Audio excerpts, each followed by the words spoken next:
Adesso ci occupiamo dell'allerta spopolamento. In Sicilia oltre 13.000 abitanti in meno in 5 mesi. Dalle statistiche emerge un preoccupante crollo delle nascite. Il servizio di Valerio Penna, poi l'intervista di Agnese Licata al sociologo che analizza il fenomeno.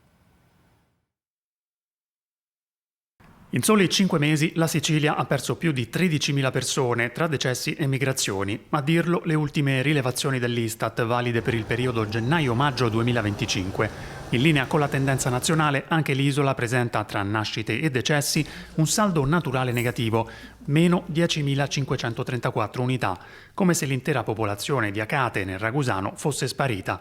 L'isola si colloca al 4° posto tra le regioni d'Italia per numero di morti e incidenza sul totale nazionale, un dato cui si aggiungono i flussi interni e per l'estero che hanno portato a una riduzione di altre 3.000 persone, un fenomeno preoccupante per Assoesercenti.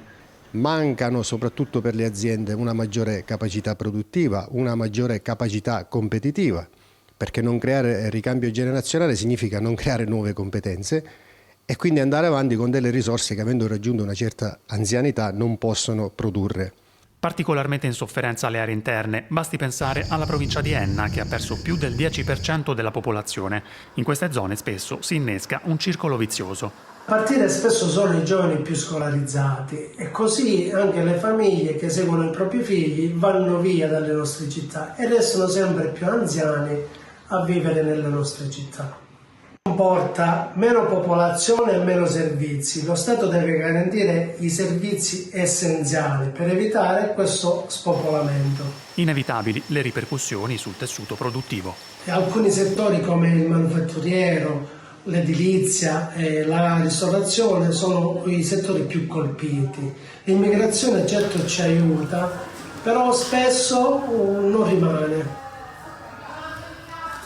I dati Istat ci indicano una situazione piuttosto complessa per la regione Sicilia. Queste giovani generazioni che scelgono un loro percorso di vita altrove, soprattutto a partire dalle aree interne siciliane, è perché queste ultime evidentemente offrono scarse opportunità lavorative e hanno condizioni al dir poco fragili rispetto alle infrastrutture, in particolare le infrastrutture per la mobilità. In una regione in cui quasi un ragazzo su 2 non studia né lavora, in cui migliaia di giovani, spesso laureati, vanno via per mancanza di prospettive e lavori qualificati, affrontare il tema dello spopolamento significa anche occuparsi di questo, sottolineano gli esperti, portare avanti politiche per garantire a chi vorrebbe restare o vorrebbe tornare di poterlo fare senza per questo doversi necessariamente accontentare di lavori saltuari o precari. Per contenere quelli che sono i flussi di spopolamento delle giovani generazioni a partire dalle aree interne siciliane bisogna innanzitutto pensare ad una valorizzazione di queste identità locali, a migliori infrastrutture per la mobilità e per il digitale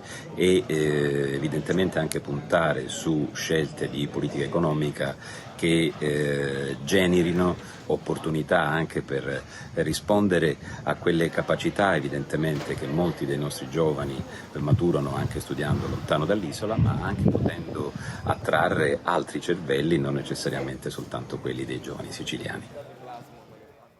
Il ripopolamento dei borghi come Bonpietro nel Palermitano attraverso l'arrivo di stranieri nel piccolo centro sulle Madonie. Diverse case sono state acquistate da chi dall'estero è stato attirato da questi luoghi. L'inviato Ernesto Oliva. Di Bonpietro a me piace, a me personalmente mi piace il silenzio e il fatto che mi posso concentrare sul mio lavoro. Martin M. Sherman è stato uno dei primi stranieri a comprare casa a Bonpietro. Era il 2000, è diventato il suo laboratorio di pittura e scultura, un luogo in cui l'ispirazione trae origine dall'ambiente e dal clima di socialità che si percepisce in questo borgo delle Madonie. Lo stesso clima che ha richiamato lo scorso febbraio a Bonpietro un altro artista, Dan Barry, americano di Baltimora, che ci spiega. Qui c'è un clima di familiarità, ci sono paesaggi ed una tranquillità per il lavoro che non si trovano facilmente negli Stati Uniti.